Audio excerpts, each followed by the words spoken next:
Assalamualaikum warahmatullahi wabarakatuh.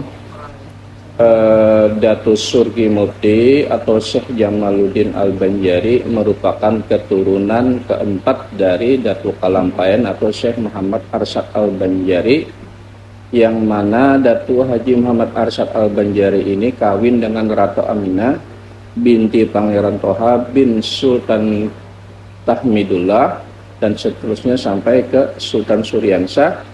Dan Datu Kalampayan dengan Datu Aminah tadi kawin melahirkan diantaranya Pangeran Mufti Ahmad. Pangeran Mufti Ahmad kawin dengan Siti Hawa binti Abbas, kemudian melahirkan diantaranya Jaleha. Jaleha kawin dengan Haji Abdul Hamid Kusasi dan melahirkan dua orang anak, yaitu Syekh Jamaluddin atau Tuan Surgi Mufti dan Haji Abdurrahman Muda atau Syekh Abdurrahman Muda, yang mana Syekh Abdurrahman Muda ini makamnya di Kelampayan, di luar daripada makam Datuk Haji Muhammad Arsyad Al-Banjari. Dan sedangkan Tuan Surgi Mufti atau Jamaluddin bermakam di Kubah Surgi Mufti, Jalan Sungai Jingah, Sungai Jingah, Banjarmasin Utara, Kalsel.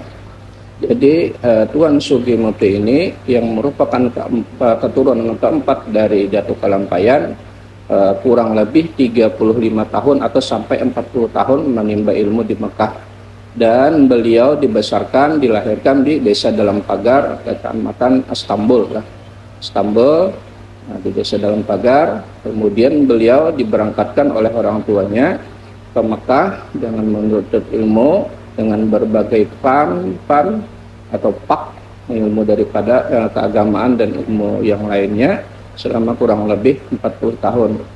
Setelah pulang dari dari Mekah, Madinah dan Arab, beliau mengajar secara di rumah. Jadi banyak orang yang datang dan sidin sambil menyebarkan agama Islam. Jadi Syekh Jamaluddin kurang banyak literaturnya yang kita ketahui, namun beliau yang sayang juga berjasa membikin atang atau kotak makam daripada Syekh Muhammad Arsyad Al-Banjari di Kalampayan, dan ada beliau mempunyai kurang lebih 100 meter tanah. Kemudian 100 meter tanah itu dihibahkan beliau untuk membuat terusan untuk mempermudah masyarakat menuju ke makam datu beliau, yaitu Syekh Muhammad Arsyad Al-Banjari. Sedangkan beliau ditunjuk, diangkat menjadi mufti. Mufti itu orang yang membikin atau mengolah dan mengawasi jalannya, orang yang membikin dan mengolah undang-undang syariah dan mengawasi jalannya undang-undang tersebut. Sedangkan qadi orang yang menjalankan. Jadi qadi orang yang menjalankan undang-undang yang dibikin oleh mufti tersebut.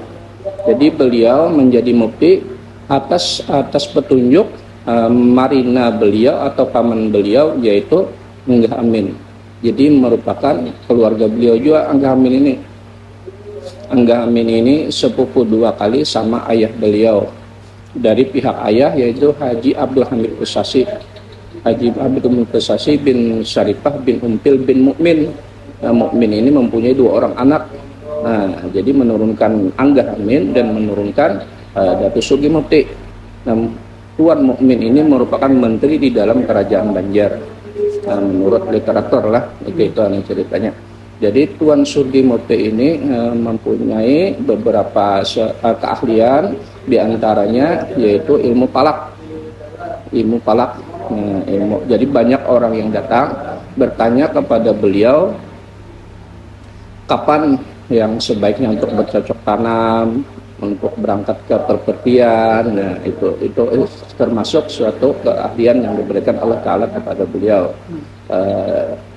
Jadi beliau banyak yang didatangi dari macam-macam daerah, berbagai daerah yang menuntut ilmu kepada beliau.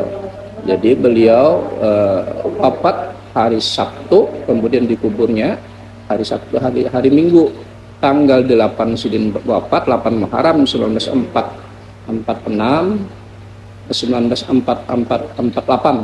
Sidin. Namanya Hijriahnya dah. Nah, atau 1927 kita Belandanya atau Masehinya. Jadi diwafatkan wafatnya tanggal 8, dikuburnya tanggal 9 atau hari Sabtu, wafat dikuburnya hari Minggu, yang mana beliau meminta dimakamkan di depan rumah beliau.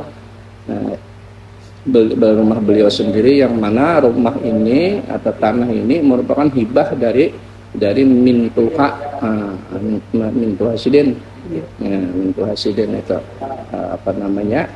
Sidin berjuang di bidang keagamaan dan dakwah. Kebanyakan itu banyak orang yang datang mengaji duduk, istilahnya orang kita Banjar. Nah, jadi berbagai ilmu PAN yang beliau berikan pelajaran kepada murid-murid beliau. Dulunya beliau ada sebuah langgar Bani Arsadi yang kecil di depan itu, sekarang kan menjadi halaman. Nah, di situ banyak murid-murid beliau yang jikalau kemalaman pulangnya atau ada hujan atau macam, banyak yang bermalam di situ.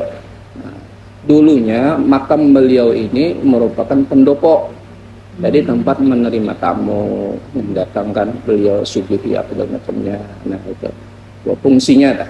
Nah, fungsi daripada kubah yang di depan kita ini. Itulah sedikit 10 menit tentang riwayat hidup daripada Datuk Sudli Nafri atau Syekh Jamaluddin Al-Banjari. Berarti ini termasuk rumah Sidin, Pak? Ini rumah Sidin, ini peninggalan Sidin. Panjang dulu sampai 35 meter jalannya.